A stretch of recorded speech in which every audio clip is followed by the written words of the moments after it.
The silence in courtroom 4B at the Superior Court of California was so heavy you could hear a pin drop.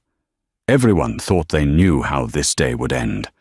Marcus Sterling, the billionaire CEO of Apex Global, was going to crush his plain Jane wife, Mina, and walk away with his young, weeping mistress, Jessica.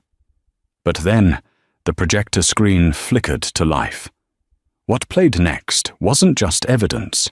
It was a nuclear bomb that shattered reputations, drained bank accounts, and sent the other woman running out the heavy oak doors, screaming in humiliation. You think you know drama. You haven't seen revenge like this. The rain hammered relentlessly against the tall, reinforced glass windows of the San Francisco courthouse, painting the world outside in shades of gray that matched Mina Sterling's mood. Or at least, that was what everyone assumed. Inside the lobby, the atmosphere was electric, buzzing with the kind of hushed whispers that usually accompanied a celebrity funeral or a political scandal. But this was a divorce hearing. Not just any hearing. This was the dissolution of the marriage between Marcus Sterling, the ruthlessly charming CEO of Apex Global Logistics, and Mina Sterling, the woman the tabloids had unkindly dubbed the Invisible Wife. Marcus arrived first. He stepped out of a black Maybach, flanked by 2 security guards and his lead attorney, Arthur Blackwood. Blackwood was a man whose billable hours cost more than most people's annual mortgage payments. Marcus looked every inch the victor already. He wore a bespoke navy suit cut on Savile Row, his hair perfectly coiffed, a confident, almost predatory smirk playing on his lips. Hanging onto his arm, despite the impropriety of it given the location, was Jessica Thorne. Jessica was 24, a former executive assistant at Apex, and possessed the kind of stunning, manufactured beauty that stopped traffic. She was dressed in a white pencil skirt and a modest silk blouse, a calculated attempt to look innocent, to look like the victim of love rather than the wrecking ball of a 20-year marriage. She dabbed at dry eyes with a lace handkerchief, playing the part of the supportive, persecuted partner to perfection. "Ignore the cameras, babe," Marcus murmured, loud enough for the press to hear, guiding her through the metal detectors. "It's almost over. She'll be out of our lives by lunch." Mina arrived 10 minutes later. There was no Maybach, no security detail. She stepped out of a yellow taxi, holding her own umbrella. She wore a simple charcoal dress that she had owned for 5 years, her dark hair pulled back in a severe, no-nonsense bun. She looked tired. The circles under her eyes were visible even from a distance. "Look at her," Jessica whispered to Marcus as they waited near the elevator, her voice dripping with mock pity. "She looks like she's already given up. It's sad, really. She just couldn't keep up with a man like you, Marcus." Marcus chuckled, checking his Rolex, a platinum Daytona that Mina had bought him for their 10th anniversary. Mina was always content with mediocrity. She doesn't have the stomach for a fight. That's why Blackwood is going to bury her. We offered her the lake house and a monthly stipend, and she refused. Now, she gets nothing. Mina folded her umbrella, shaking off the water. She didn't look at the cameras. She didn't look at the reporters shouting questions about her mental health. Rumors planted by Marcus's PR team weeks ago. She walked past her husband and his mistress without so much as a glance. Her face was a mask of stone. Her lawyer, a man named Samuel Vance, was waiting for her by the courtroom doors. Samuel wasn't a celebrity attorney. He was an old friend of Mina's late father, a man with rumpled suits and a briefcase that looked like it had survived a war. He looked out of place next to Arthur Blackwood's polished veneer. "Are you ready, Mina?" Samuel asked softly, his eyes searching hers. "Once we start this, there is no going back. He will throw everything at you. He will try to humiliate you." Mina tightened her grip on her handbag. Inside was a USB drive that felt heavier than lead. "I'm not here to negotiate anymore, Sam," Mina said, her voice surprisingly steady, devoid of the tremble that had plagued her for months. "I'm here to finish it." As they entered the courtroom, the air shifted. The judge, the Honorable Judge Harrison, was already seated, looking over a stack of documents with a frown. The gallery was packed. Marcus had ensured his supporters, mostly board members and sycophants, filled the front rows. Mina took her seat at the plaintiff's table. She poured herself a glass of water, her hand steady. Across the aisle, Marcus leaned back in his leather chair, winking at Jessica, who sat in the front row of the gallery, clutching her purse like a shield. "All rise," the bailiff announced. The hearing began with the usual procedural drones, but the tension was thick enough to choke on. Arthur Blackwood stood up first. He buttoned his jacket, buttoning up his arrogance with it. He walked toward the judge, resting a hand on the podium. "Your Honor," Blackwood began, his voice a smooth baritone that commanded attention. "We are here today because my client, Mr. Sterling, has been trapped in a loveless, abusive marriage for years. We intend to prove that Mrs. Sterling has not only been financially irresponsible, but has exhibited unstable behavior that makes her unfit to manage any significant assets. We are asking for the prenuptial agreement to be enforced strictly, and for Mrs. Sterling to be denied spousal support on the grounds of infidelity and mental cruelty." A gasp rippled through the courtroom. Infidelity. They were projecting Marcus's sins onto Mina. Mina didn't flinch. She just stared at the blank projector screen mounted on the side wall. Just wait, she thought. Just wait. Infidelity? Judge Harrison raised an eyebrow, peering over his spectacles. "That is a serious claim, Mr. Blackwood. Do you have evidence to support this?" "We do, Your Honor," Blackwood said, smiling like a shark sensing blood in the water. "We have sworn affidavits from staff members at the Sterling estate, the pool boy, the head of housekeeping, and even the personal driver. They all attest to Mrs. Sterling's illicit late-night activities, while my client was working tirelessly to build his empire." Marcus looked down at the table, feigning heartbreak. It was a performance worthy of an Academy Award. "Call your first witness," the judge ordered. "I call Jessica Thorne to the stand," Blackwood announced. Mina's lawyer, Samuel, stiffened, but Mina placed a calming hand on his arm. "Let her speak," she whispered. "Let her dig the hole." Jessica stood up, smoothing her skirt. She walked to the witness stand with a practiced vulnerability. She took the oath, her voice trembling just the right amount. "Ms. Thorne," Blackwood began gently, "you were Mr. Sterling's executive assistant for 3 years, correct?" "Yes," Jessica said softly. "And in that time, did you have interactions with Mrs. Sterling?" "I did," Jessica sniffled. She would call the office constantly, screaming, threatening Marcus. She was paranoid. She accused everyone of sleeping with him. It was terrifying. I saw bruises on Marcus's arm once. He told me he fell, but I knew she had done it. Lies. Pure, unadulterated venom. "And regarding the nature of your relationship with Mr. Sterling?" Blackwood asked, leading the witness.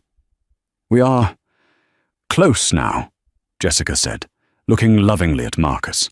"But while I worked for him, it was strictly professional. I only comforted him when he was broken by her cruelty. We only started dating after they separated. I respect the sanctity of marriage, Your Honor." "I really do." Mina felt a bubble of laughter rising in her chest, hot and acidic. Sanctity of marriage. Jessica had been wearing Mina's diamond earrings, stolen from the master bedroom, to the company Christmas party 2 years ago. "Thank you, Ms. Thorne," Blackwood said. "Your witness?" Samuel Vance stood up slowly. He didn't walk to the podium. He stood by his chair, looking at Jessica with a mixture of pity and disgust. "Ms. Thorne," Samuel said, his voice raspy. "You stated that your relationship with Mr. Sterling began after the separation date of August 1st, 2025. Is that correct?" "Yes," Jessica said firmly, her chin raised. "Absolutely. And you stated that Mrs. Sterling was abusive and paranoid?" "Everyone knew it," Jessica snapped, dropping the sweet girl act for a split second.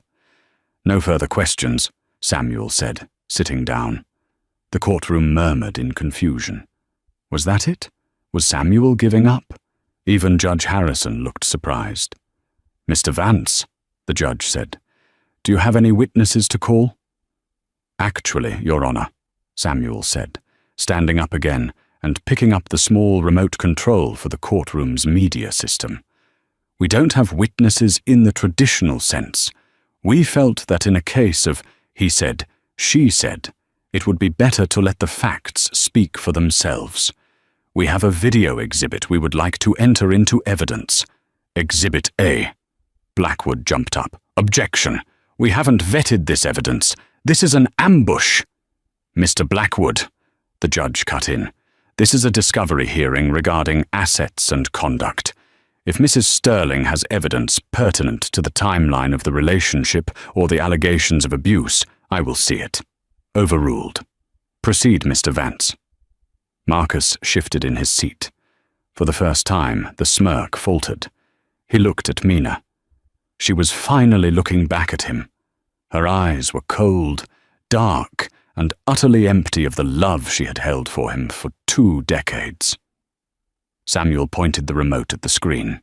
"Please dim the lights," Samuel requested. The bailiff hit the switch.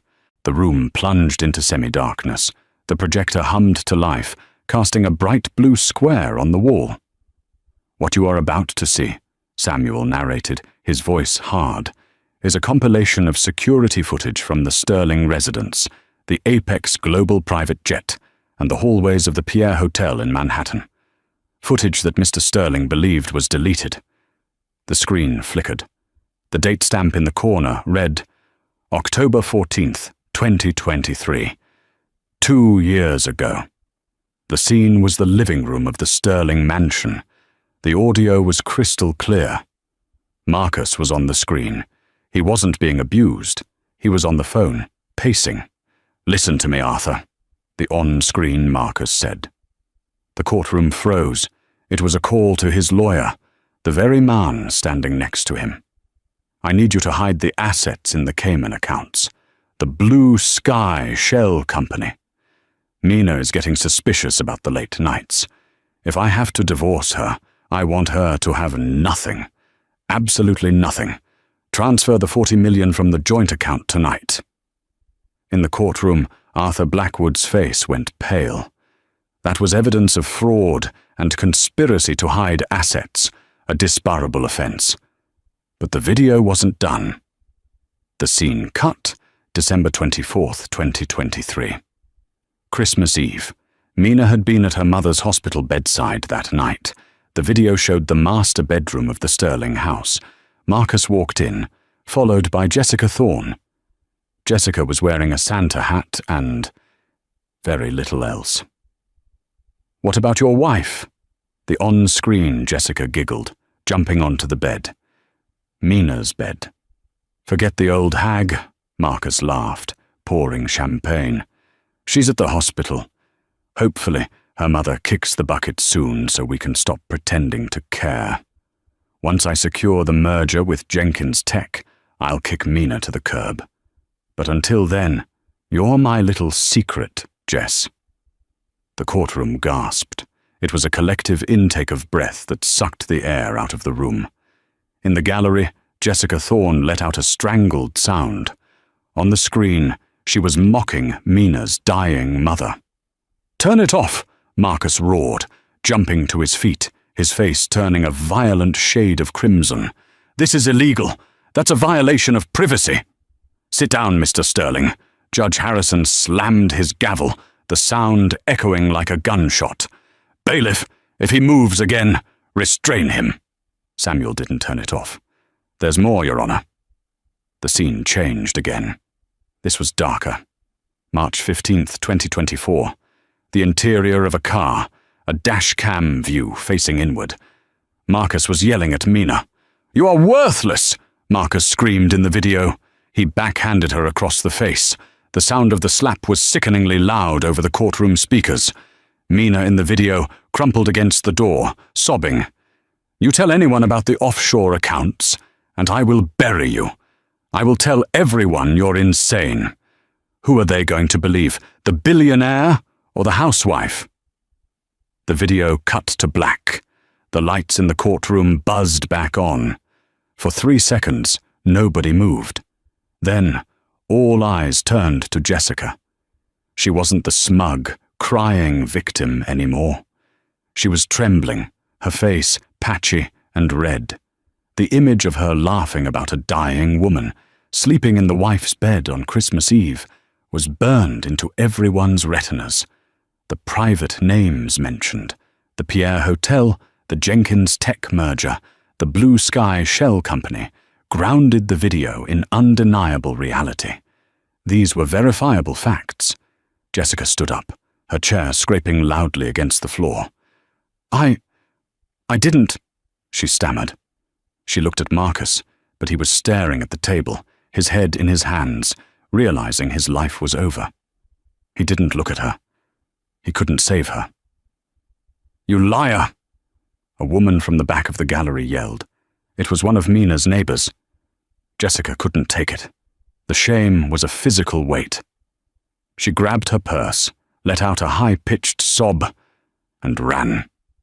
She sprinted down the aisle, past the reporters who were now frantically typing on their phones, and burst out the double doors, her heels clicking frantically down the hallway. She ran out crying, just as the title promised. But the story wasn't over. Not by a long shot. Mina remained seated. She took a sip of her water.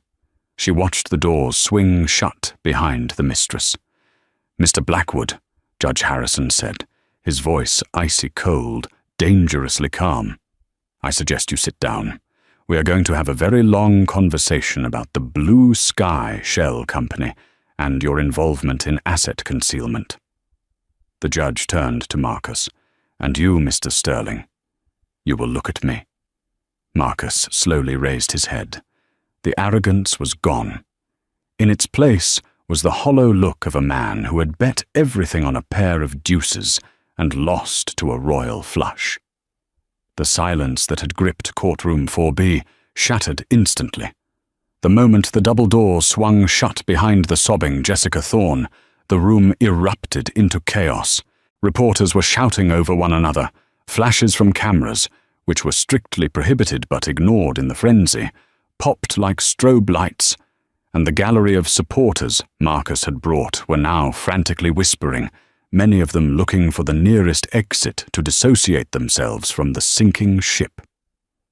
Judge Harrison did not bang his gavel this time. He simply stood up. His height seemed to fill the room, his shadow casting a long, dark pall over the defense table. "Order," he said. His voice wasn't loud, but it carried the weight of a man who had the power to strip away freedom. "Complete silence. Now." The room froze. "Mr. Blackwood," the judge directed his gaze at the high-priced attorney. Arthur Blackwood was sweating. Visible beads of perspiration were gathering on his forehead, ruining the matte finish of his expensive foundation. "In my 20 years on the bench, I have seen zealous advocacy. I have seen bending of the truth, but never, never have I seen an officer of the court actively conspire to hide assets and defraud a spouse in a recorded video call. Your Honor, Blackwood stammered, his smooth baritone cracking into a falsetto squeak. "That video. Deepfakes are common. We need to verify the authenticity." "Save it for the Bar Association hearing, Arthur," Marcus hissed, suddenly turning on his own lawyer. The billionaire was in survival mode. He stood up, smoothing his suit, trying to regain the alpha dominance that had served him well in boardrooms. "Your Honor, I would like to state for the record that I was acting on the bad advice of counsel. Mr. Blackwood assured me that these accounts were estate planning tools. I had no intention of— "Sit down, Mr. Sterling," Judge Harrison roared. The vein in the judge's temple throbbed. "You do not get to throw your co-conspirator under the bus to save your own skin. The video clearly shows you giving the order. You ordered the transfer to the Blue Sky Shell Company." Mina watched this implosion with a calm that was almost terrifying. She sat perfectly still, her hands folded in her lap. Samuel Vance, her lawyer, leaned over and whispered, "Checkmate in 3 moves, Mina." The judge shuffled the papers on his desk, his face grim. "Given the evidence of domestic assault presented in Exhibit A, specifically the incident on March 15th, I am issuing an immediate temporary restraining order against you, Mr. Sterling. You are to come nowhere near Mrs. Sterling. Furthermore, because of the flight risk implicated by your offshore accounts in the Caymans, I am ordering you to surrender your passport to the bailiff immediately." "My passport?" Marcus gasped. "I have a business trip to Tokyo on Monday. I have meetings with the Matsumoto Group. You can't do this." "I just did," Harrison said coldly. "Bailiff, secure the passport. And Mr. Blackwood, you are removed from this case effective immediately. I am referring this matter to the District Attorney's Office for potential criminal charges regarding fraud, tax evasion, and perjury. I suggest you find yourself a criminal defense attorney. You're going to need one." The color drained from Marcus's face. He looked at Blackwood, who was hurriedly packing his briefcase, his hands shaking so badly he couldn't close the latch. The lawyer fled the courtroom without a backward glance, leaving the billionaire alone at the defense table. Now, the judge turned his eyes to Mina. His expression softened slightly, but only just. "Mrs. Sterling, regarding the division of assets, the prenuptial agreement Mr. Sterling was so fond of citing contains a bad faith clause. Are you familiar with it?" Mina stood up slowly. "Yes, Your Honor. It states that if either party is found to be hiding assets in excess of $50,000, the entire prenuptial agreement is voided, and the marital assets are subject to a 50-50 split, pending punitive damages." "Correct," the judge nodded. "However, given the severity of the fraud, the attempt to hide $40 million, and the documented abuse, I am inclined to go further. I am freezing all assets of Apex Global Logistics and the personal accounts of Marcus Sterling, pending a full forensic audit by a court-appointed trustee." "You can't freeze Apex," Marcus screamed, losing all composure. He slammed his fist on the table. "The company stops moving if the accounts are frozen. We have shipping lanes in the Atlantic. We have the Jenkins Tech merger signing tomorrow. You will bankrupt me." Mina turned to face him. For the first time since the hearing began, she spoke directly to him. "You bankrupt yourself, Marcus," she said. Her voice was low, but it carried to the back of the room. "You thought I was stupid. You thought because I stayed home and raised our son, who you haven't asked about once, by the way, that I didn't know how to read a balance sheet. You left your laptop open. You left your phone unlocked. You were so arrogant you didn't even think you needed a password around me." "You hacked me?" Marcus snarled, his eyes wild. "I didn't hack anything," Mina replied smoothly. "I just paid attention. Something you haven't done in 15 years. The judge banged the gavel. "Court is in recess for 1 hour, while the bailiff processes the paperwork for the asset freeze. Mr. Sterling, do not leave this building. If you step 1 foot outside those doors, you will be arrested for contempt." The bailiff moved to stand behind Marcus, effectively taking him into custody without the handcuffs. As the room began to clear, Marcus slumped into his chair. The king of the world had been reduced to a prisoner in a suit. But as Mina packed her bag to leave for the recess, Marcus looked up, a spark of desperate malice returning to his eyes. He lunged, not physically, but verbally. "You think you've won?" he sneered, his voice dripping with venom. "Freeze the accounts. Fine. But the Jenkins Tech merger? That's my baby. Sebastian Jenkins is my friend. He won't sign with a company in probate. The deal will die, the stock will tank, and your 50% will be worth nothing. You're burning down the house to kill the spider, Mina. You'll walk away with half of zero." Mina paused. She looked at Samuel, then back at Marcus. A small, enigmatic smile touched her lips. "We'll see about that, Marcus," she said. "Enjoy your lunch. The vending machine is down the hall." The recess took place in a small conference room adjacent to the main courtroom.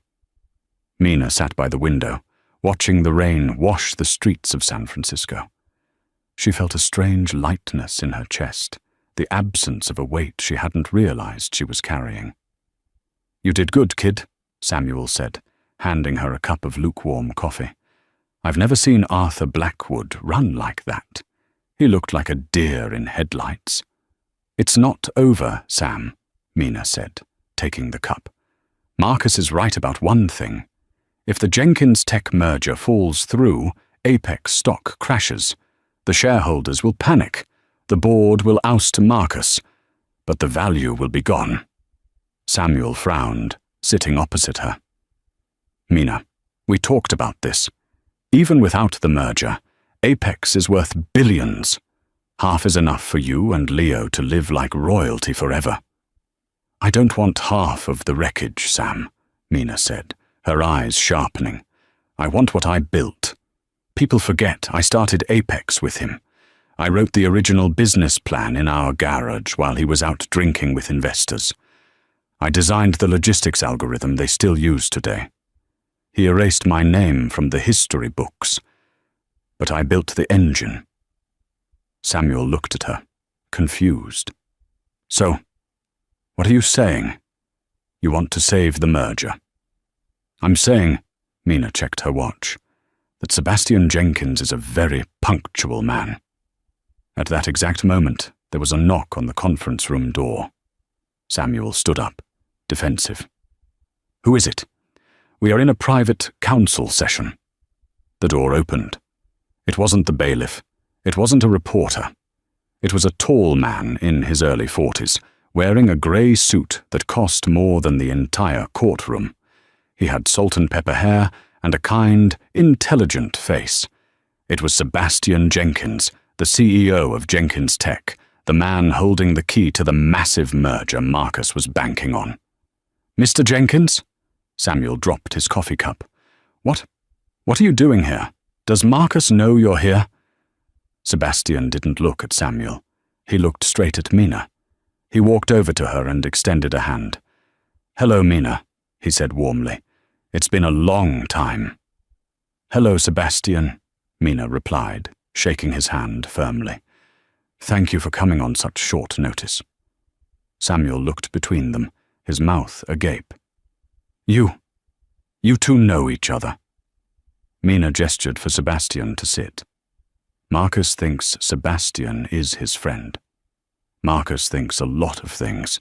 The truth is, Sebastian and I went to college together. Before I met Marcus. We were study partners in economics," Sebastian clarified, smiling. "Mina was the smartest person in the class. I barely passed.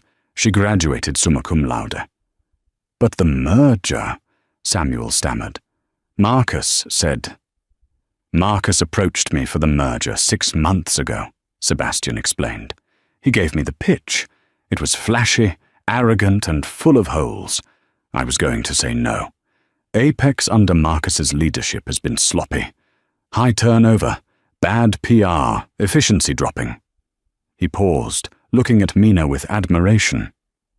"Then I got a call from Mina," Sebastian continued. "She didn't tell me about the divorce. She told me about the data. She sent me a revised logistics model for the integration of Jenkins Tech software into Apex shipping lanes. It was brilliant. It fixed every problem Marcus's team had ignored. Mina took over the narrative. I told Sebastian that if he signed the deal with Marcus, he'd be signing with a sinking ship. I told him to wait. Wait for what? Samuel asked. For today, Mina said. The door to the conference room opened again.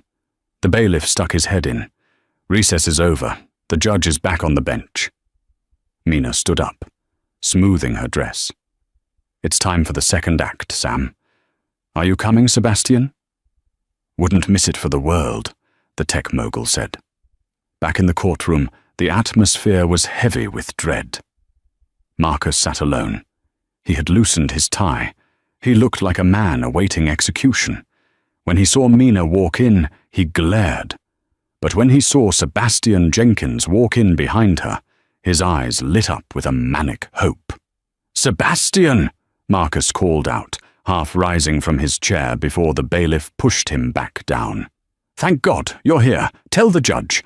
Tell him the merger is critical. Tell him we need to unfreeze the accounts to sign the deal."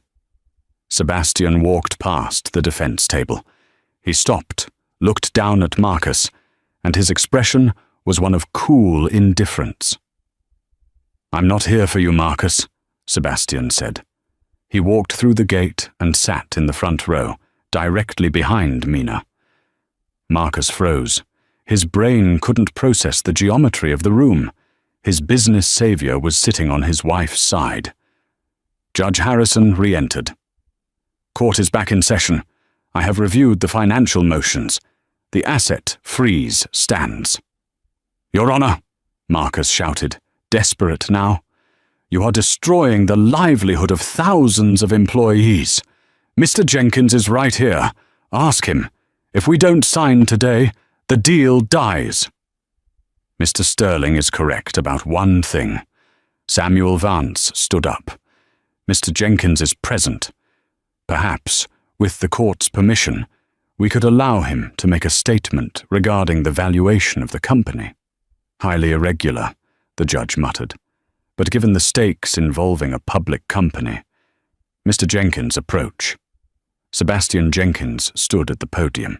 He didn't look nervous. He looked like a man who owned the room.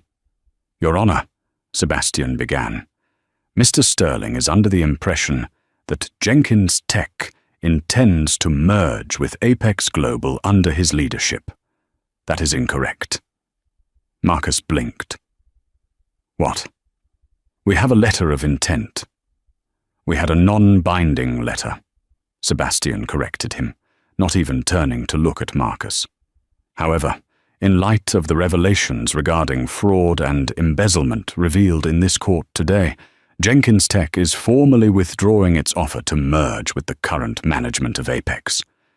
"You can't," Marcus screamed. "You're killing the company." "However," Sebastian continued, talking over Marcus, "we are prepared to present a new offer. Jenkins Tech is prepared to execute a hostile buyout of the controlling shares of Apex Global. We have the capital ready. But we have one non-negotiable condition." "And what is that?" Judge Harrison asked, intrigued. Sebastian pointed at the plaintiff's table. "We will only execute the buyout and save the company stock from collapsing if the new CEO and chairman of the board is Mina Sterling." The silence that followed was absolute. Marcus's mouth opened and closed like a fish on a dock. "Huh? She's a housewife. She doesn't know anything about shipping." "Actually," Sebastian smiled, "she wrote the code that runs your tracking system, Marcus. You just took the credit. The board of directors at Jenkins Tech has already reviewed her proposal. It's superior to yours in every way." Mina stood up. She turned to Marcus. The look on her face wasn't triumph. It was pity. "I told you, Marcus," she said softly. "I didn't just want half. I want my company back." Judge Harrison looked at the stunned billionaire, then at the composed woman standing tall. He picked up his gavel. It seems, the judge said, a hint of amusement in his voice, that the market has spoken.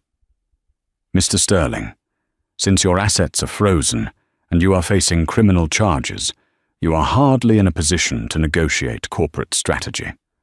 This hearing is adjourned until tomorrow morning, at which point we will discuss the terms of the transfer of control. Bang! The gavel hit. Marcus slumped forward, his head hitting the table. He had lost his wife. He had lost his mistress. He had lost his money. And now, in the ultimate twist of irony, he had lost his company to the very woman he had called useless for 20 years. But the drama wasn't done. As the bailiff moved to handcuff Marcus for the transport to the holding cell, due to the flight risk, the courtroom doors burst open again. It wasn't Jessica returning. It was a team of men in windbreakers with 3 letters printed in yellow on the back. FBI. The arrival of the FBI turned the already chaotic courtroom into a scene from a crime thriller. The lead agent, a man with a buzz cut and a windbreaker that read Special Agent Miller, didn't look at the judge or the lawyers. He walked straight to the defense table where the bailiff was already holding Marcus. Marcus Alexander Sterling, Agent Miller announced, his voice booming without the need for a microphone. You are under arrest for violation of Title 18, United States Code, Section 1956, laundering of monetary instruments, and Section 1343, wire fraud. Marcus turned pale, his knees buckling. Laundering? No, it was just tax avoidance. It was just a shell company in the Caymans. Everyone does it. Miller handcuffed Marcus, the metal clicking tightly against the billionaire's wrists. You didn't just move money, Mr. Sterling. The Blue Sky account was accepting deposits from the Omni Syndicate, a sanctioned entity known for human trafficking and arms dealing. You were washing their money through your logistics shipping lanes. A collective gasp went through the room. Tax evasion was one thing, a white-collar crime that people often rolled their eyes at. But human trafficking? Arms dealing? Marcus had gone from a greedy husband to a monster in the eyes of the public in 10 seconds flat. I didn't know, Marcus screamed as they began to drag him away. I didn't ask where the money came from. I just took the fees. Mina, tell them. You know I'm not a terrorist. He looked back at his wife, his eyes bulging with panic. He was begging the woman he had slapped, the woman he had planned to leave penniless, to save him. Mina didn't move. She stood next to Sebastian Jenkins, her face unreadable. She watched as the man who had once promised to protect her was dragged out of the double doors, not by high-priced lawyers, but by federal agents. Judge Harrison looked down at the empty defense table. It appears, the judge said dryly, that the divorce proceedings will have to be paused while Mr. Sterling awaits federal arraignment. Court adjourned. The holding cell smelled of bleach and old sweat. It was a stark contrast to the mahogany and leather of Marcus's corner office. He was sitting on a metal bench, his tie removed, his shoelaces taken. He was staring at the concrete wall, shivering. The heavy steel door buzzed and clanked open. Marcus looked up, expecting his lawyer. Instead, he saw Mina. She was still wearing her charcoal dress, but she looked different, taller, stronger. The invisible wife was gone. You have 5 minutes, the guard said, closing the door but staying visible through the window. Mina, Marcus breathed, scrambling to the bars. Thank God, you have to get me bail. The accounts are frozen. You have to talk to Sebastian. Tell him to post the bond. I can fix this. I can explain everything. Mina stood a foot away from the bars, just out of his reach. She looked at him with a clinical detachment, like a scientist studying a bug under a microscope. You can't fix this, Marcus, she said quietly. The FBI has the server logs. I gave them the encryption key to the Blue Sky ledger this morning. Marcus froze. You gave it to them? You sent me here? You sent yourself here, Mina corrected him. I just turned on the lights. Why? Marcus whispered, his voice cracking. Why go this far? You could have just divorced me. You could have taken half. Why destroy me? Mina stepped closer. Her eyes, usually soft and brown, were hard as flint. Because you didn't just cheat on me, Marcus. You erased me. For 20 years I raised your son. I managed your home.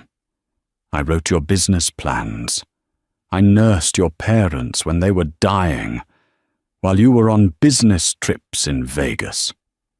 And how did you repay me? You called me a hag to a 24-year-old girl. You planned to leave me with nothing while my mother was on her deathbed. She took a breath, her voice trembling slightly, not with fear, but with suppressed rage. I would have forgiven the affair, Marcus. Maybe, if you had come to me and been honest. But the cruelty, the calculated malice, you wanted to break me. You wanted to leave me destitute just for the sport of it. So, I decided to show you what it feels like to be powerless. What about Leo? Marcus pleaded, playing the father card. Think of our son. His father is going to prison. Leo is 19, Marcus. He's a sophomore at Stanford. I called him an hour ago. Is he okay? Is he worried about me? Mina shook her head. He asked if he could change his last name to my maiden name. He saw the news about the trafficking money. He doesn't want to be a Sterling anymore. That was the final blow. Marcus slumped against the bars, sliding down to the dirty floor. He wept, not the fake tears he had shed in the courtroom, but ugly, guttural sobs of a man who realized he was truly, utterly alone. Goodbye, Marcus, Mina said. She turned and walked to the door. Mina, he screamed after her. Mina, please, don't leave me in here. The heavy steel door slammed shut with a finality that echoed in his soul. While Marcus was rotting in a federal holding cell, Jessica Thorne was discovering that the life of a mistress is very expensive when the benefactor disappears. She had run from the courthouse in a blind panic, hailing a cab to the penthouse apartment Marcus rented for her in the Marina district. It was a stunning apartment with a view of the Golden Gate Bridge. She needed to grab her jewelry, her designer bags, and the cash Marcus kept in the safe. She would flee to Cabo until this blew over. She arrived at the building and rushed to the elevator. She pressed the button for the penthouse. Nothing happened. She pressed it again, harder. The light didn't turn on. Excuse me, miss. Jessica turned. The building concierge, a man named Mr. Henderson, who usually greeted her with a smile and a bow, was standing there with a clipboard. His face was stern. The fob for the penthouse has been deactivated, Henderson said. What? That's ridiculous, Jessica snapped, trying to channel the entitlement she had learned from Marcus. I live there. Mr. Sterling pays the lease. The lease was held by Apex Global Logistics, Henderson informed her. We received a call from the new acting CEO about 30 minutes ago. The company has terminated the corporate housing agreement, effective immediately. The locks have been changed. New CEO. Jessica felt the blood drain from her face. Yes. A Mrs. Mina Sterling. She was quite specific. She said that non-employees are not permitted in company housing. Jessica's knees felt weak. Her clothes, her passport, her cash, everything was in that apartment. But my things. Mrs. Sterling said that your personal effects have been boxed up and left on the curb outside the service entrance, Henderson said, gesturing to the back door. I suggest you collect them before it starts raining harder. Jessica ran out the service entrance. There, in the alleyway, next to the dumpsters, were 3 cardboard boxes. They were wet. She ripped them open. Her clothes were there, thrown in haphazardly. But the safe? The cash? Gone. She frantically dug through her purse. She still had the diamond tennis bracelet Marcus had given her for her birthday last week. He had told her it was worth $50,000. I can sell this, she thought. I can get enough for a plane ticket and a hotel. She hailed another cab, using the last $20 in her wallet, and went to a pawn shop on Mission Street. I need to sell this, she told the pawnbroker, slamming the bracelet on the counter. It's a Harry Winston, worth 50 grand, I'll take 20. The pawnbroker, a grizzled man with a loop in his eye, picked up the bracelet. He studied it for exactly 5 seconds. Then he laughed. Lady, this isn't Harry Winston, it's Harry Wilson. What? It's a knockoff, the man said, tossing it back to her. High-grade cubic zirconia set in silver-plated alloy. Nice shine, but it's costume jewelry. I've seen better stuff at the mall. I'll give you $50 for the metal weight. No, Jessica whispered. He said, he swore. Rich guys lie, the pawnbroker shrugged, especially to girls like you. Jessica stared at the fake diamonds. Marcus hadn't even loved her enough to buy her the real thing. She was just a cheap accessory to him, just like this bracelet. She walked out of the pawn shop into the pouring rain, clutching a box of wet clothes and a fake bracelet, with nowhere to go and no one to call. The rain had cleared, leaving the San Francisco sky a brilliant, piercing blue. The glass skyscraper of Apex Global gleamed in the sunlight. A black town car pulled up to the front entrance. The doorman, confused, stepped forward. He was expecting the usual stream of panicked executives. Instead, Mina Sterling stepped out. She wore a cream-colored power suit, tailored to perfection. Her hair was down, blowing in the breeze. She looked radiant. Sebastian Jenkins stepped out of the other side of the car, acting as her escort. They walked through the lobby. The silence was immediate. Employees stopped talking. Phones were lowered. All eyes were on the woman who had just taken down the tyrant. Mina walked straight to the elevator bank. She didn't need a key card. Sebastian swiped his override pass. They rode to the top floor, the C-suite. When the elevator doors opened, the executive assistants jumped up. "Mrs. Sterling," one of them gasped. We didn't know you were coming in so soon." "I have a company to run," Mina said pleasantly. "Please call an all-hands meeting for the senior staff in the boardroom in 10 minutes. She walked down the hallway, past the portraits of Marcus that lined the walls. "Have maintenance take those down," she said to Sebastian, gesturing to the photos. "I want art up there. Maybe some landscapes. Something peaceful." She reached the CEO's office, Marcus's office. The door was open. Inside, Arthur Blackwood, Marcus's former lawyer, was frantically shredding documents. Mina cleared her throat. Blackwood jumped, dropping a stack of files. "Mina, I was just preserving client privilege." "You're trespassing, Arthur," Mina said, walking over to the desk. She ran her hand along the mahogany surface. "And you're destroying evidence. The FBI is downstairs seizing the servers, but I imagine they'd be very interested in what's in that shredder." Blackwood turned white. "Get out," Mina said softly. "Security is waiting for you at the elevator." Blackwood grabbed his briefcase and ran. Mina walked behind the massive desk. She sat down in the leather chair. It was too big for her, adjusted for Marcus's ego. She reached under the seat and pulled the lever, lowering it, adjusting it until her feet were firmly planted on the floor.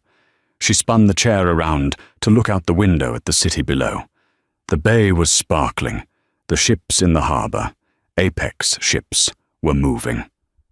Sebastian stood in the doorway, smiling. "How does it feel?" Mina took a deep breath. It didn't feel like revenge anymore. It felt like justice. It felt like coming home to a house she had built, but was only now allowed to live in. "It feels," Mina said, picking up a pen, "like there is a lot of work to do." She pressed the intercom button on the desk. "This is Mina Sterling," she said, her voice projecting into every office in the building. "The Jenkins Tech merger is officially signed. We are implementing a new payroll structure today. No more bonuses for the executives until the warehouse staff gets a 15% raise. Let's get to work." 6 months later, the rain had returned to San Francisco, but inside the federal courthouse, the air was dry and stale. This time, the courtroom was packed for a different reason. It wasn't a divorce hearing. It was a sentencing. Marcus Sterling stood before Judge Harrison. The bespoke suits were gone, replaced by an orange jumpsuit that washed out his complexion. He had lost 30 pounds. His hair was thinning. He looked like a ghost of the titan he used to be. "Marcus Alexander Sterling," Judge Harrison read from the file, his voice echoing with finality. "You have pleaded guilty to wire fraud, money laundering, and conspiracy. The damage you have done to the reputation of legitimate commerce is severe. But the damage you intended to inflict on your family was, in this court's opinion, a window into your character." Mina sat in the back row. She wasn't there to gloat. She was there to witness the closing of a chapter. "I sentence you to 12 years in federal prison to be served immediately," the judge declared. "Additionally, restitution of $40 million is ordered." The gavel banged. As the marshals led Marcus away, he turned his head. He scanned the room, his eyes locking onto Mina. He opened his mouth to speak, perhaps to beg, perhaps to apologize. But no words came out. The steel doors swallowed him whole. Mina didn't cry. She didn't smile. She simply stood up, adjusted her coat, and walked out into the hallway. "Are you okay?" Sebastian Jenkins was waiting for her, holding 2 umbrellas. "I am," Mina said, taking one. "I finally am." They walked out of the courthouse and down the street. They decided to stop for coffee at a small cafe near the financial district. The line was long, filled with office workers rushing back to their desks. When they reached the counter, the barista kept her head down, frantically wiping a spill. "I'm so sorry, I'll be right with you," the barista mumbled, her voice cracking with stress. "My manager is watching me." She looked up. It was Jessica. The glamour was gone.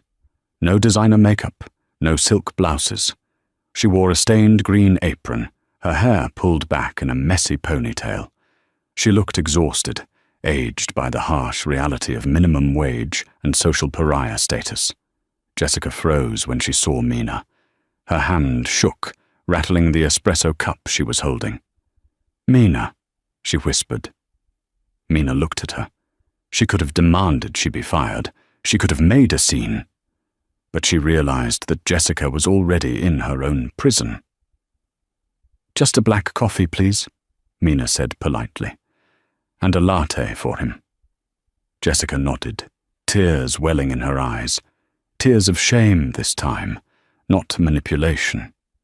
She made the drinks in silence. When she handed them over, she didn't touch Mina's hand. "Keep the change," Mina said, dropping a $20 bill into the tip jar. They walked out. Sebastian looked at Mina with a smile. "You're a better person than I am. I would have ordered a milkshake just to make her use the blender." Mina laughed, a genuine, bright sound. "She's irrelevant, Sebastian. I don't look back. I only look forward." That evening, Apex Global hosted its annual charity gala. The ballroom of the Fairmont Hotel was glittering with lights. Under Mina's leadership, the stock price had tripled. The Jenkins Tech integration had revolutionized the shipping industry. Mina stood on the balcony, looking out over the city lights. She held a glass of champagne. Sebastian stepped up beside her. He placed a warm hand on her shoulder. It wasn't a possessive touch like Marcus's. It was a supportive one. "To the new queen of logistics," Sebastian toasted, clinking his glass against hers. "To partners," Mina corrected him softly, turning to look him in the eye. "Partners," Sebastian agreed, his gaze lingering on her lips. "And maybe something more?" Mina smiled, the wind catching her hair. For the first time in 20 years, she wasn't the invisible wife. She was the CEO, the survivor, and the architect of her own destiny. "Ask me again after the quarterly report," she teased. But as she looked at him, and then out at the vast, open sky, she knew the answer was already yes. And that is how the tables turned. Marcus thought he held all the cards. He thought money and intimidation could silence the woman who built his life. But he forgot the most important rule of all. You never truly know someone until you try to destroy them. Mina didn't just survive. She thrived. She took the bricks he threw at her and built a castle he could only dream of entering. It's a reminder to all of us that dignity, intelligence, and patience are the most powerful weapons you can wield.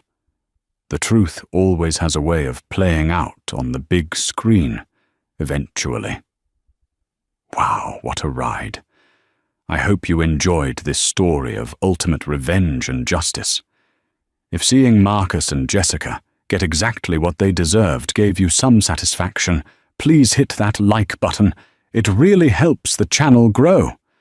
And I want to know what you would have done.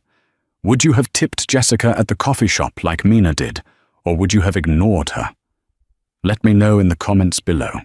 Don't forget to subscribe and ring the notification bell so you never miss a new story. Thanks for watching, and I'll see you in the next